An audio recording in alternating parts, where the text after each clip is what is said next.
Let's say you're a GM and you have been planning this particular adventure that your characters are on for a long time. You get to the final monster, let's say it's a shadow, and all of a sudden, every member of the party pulls out multiple scrolls of magic missile and they just obliterate this monster in a round or two in a combat that you thought would take possible 10, 15 rounds and might have led to some character deaths that they might have had to deal with.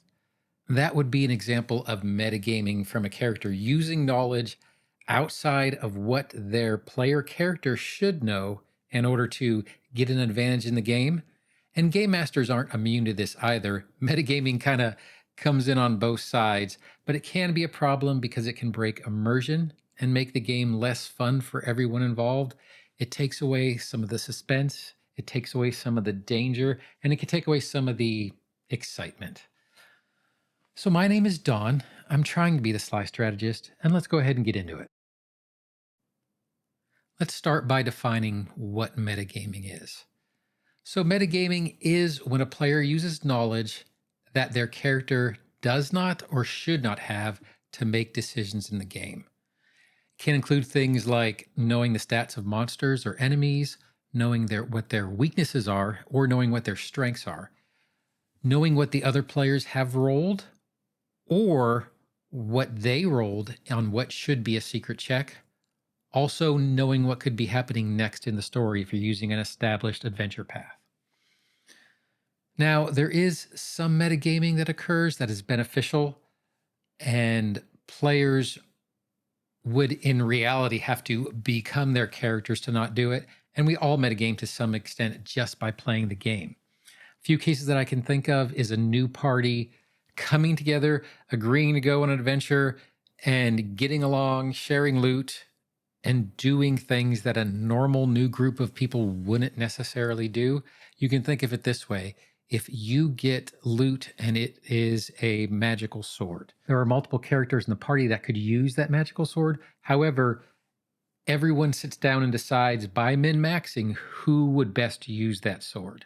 That is something that most new party members who don't know each other at all wouldn't necessarily stop to figure out. However, GMs aren't necessarily immune from it.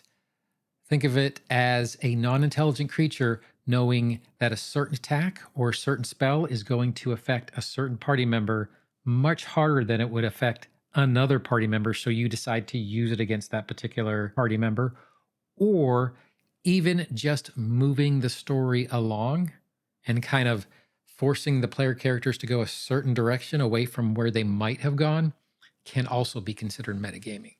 So metagaming isn't always bad, and in truth, we all have to metagame a bit in order to really play the game and stay together as a group. But there are times when metagaming is bad. Why is metagaming bad? Well, metagaming can be a problem for a few reasons. First, it can break immersion. When players are using that their characters do not have, it can make it difficult for them and the other people around the table to suspend their disbelief and actually get into the game. Not being able to suspend your disbelief and getting into the rhythm and flow of the game can kind of make the game less fun for everyone involved. I say this a few times in various videos, but some people like a combat simulator and like the min-maxing aspect of it, but a lot of players generally don't, and I know I specifically don't. So metagaming can be bad in that particular instance. Second, metagaming can give players an unfair advantage. If a player knows something that their character does not, they can use that knowledge to their advantage in the game. It can make the game less challenging and less fun for everyone else who is not metagaming when this character always does the right thing at the right time in the right order without an explanation for how they have this knowledge. Another way that metagaming can harm the game is by ruining the story. If there are certain side quests or if there are certain items that a particular player character might need or want, they can guide the party to maybe a specific side quest to get what they want, when in truth, the player should not have known that that was even going to occur. That's not saying that the party wouldn't have gone there in the first place. But if you are, as a player character, railroading other player characters to do what you want, that is also would be a bad instance of metagaming. So let's talk about how to stop metagaming. If you notice metagaming is already occurring, one of the first things you can do is you can have a conversation with your players about metagaming, maybe even in the session 0, and kind of explain why it's a problem. Explain to them that metagaming can break the immersion for not only them, for the other player characters, and in truth, even the GM, and it gives individual players an unfair advantage. It makes it very hard as a GM to plan an encounter if you know that the player characters are always going to have the optimal spells, the optimal weapons, and the optimal tactics in order to defeat an enemy that they should know nothing about. Second, you can try to design your game in a way that makes metagaming less likely. For example, you can just avoid giving players access to information that their characters would not have.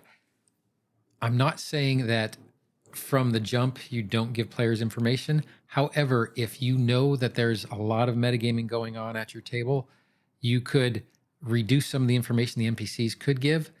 They can still look up the AP themselves, so that isn't super helpful. But you can also try to create situations where the players have to make decisions based on the information that their characters have rather than the information that the players know. In other words, if you have an A-B choice and you say, well, you can fight this group of shadows or you can fight this group of trolls without giving them enough time to go back to town and prepare for a particular adventure, or you might change out the monsters in the encounter for something that makes sense but is a slightly different version, or something that would be equal to that particular monster in order to change up the combat so that the player character knows that metagaming might not work out very well for them.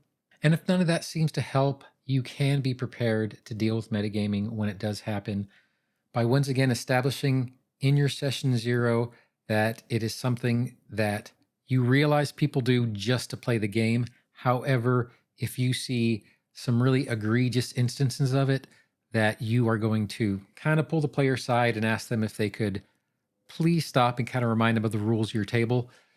An individual might metagame and they might not understand that they are ruining the adventure for the other people at the table, as well as ruining the adventure for the GM. If a player continues to metagame, you may need to take more drastic measures, such as giving them a warning, or in really extreme situations, and I wouldn't necessarily recommend this except for the extreme situations, but kicking them off your table. If it is ruining your game and it is making it not fun, then they shouldn't be at the table, because that is what we're all here to do, is to have fun. Metagaming can be a problem in tabletop RPGs, but it can be prevented by having that conversation with your players at the start about metagaming, designing your game in a way that makes metagaming less likely, and being prepared to deal with metagaming either by changing encounters so that it isn't the same monsters that they think they're going to be fighting, or pulling the metagaming character aside and explaining how they're ruining the immersion for the other players. You can help ensure that when your tabletop RPG might be compromised, you are keeping it fun and you are keeping it an immersive experience for everyone involved. I hope this video lets you know that metagaming is something that everyone's going to do, and you shouldn't hammer down on every single instance you see, because you really do need a little bit of metagaming in order to even play the game. But if it starts getting out of hand and it is ruining the fun of the party, then it's time to go ahead and put a stop to it. I do hope you liked this video, and if you did, feel free to like, subscribe, or hit that notification bell for more videos coming down the pipe. But whatever you do, I hope you have a great day and happy adventuring. Thanks.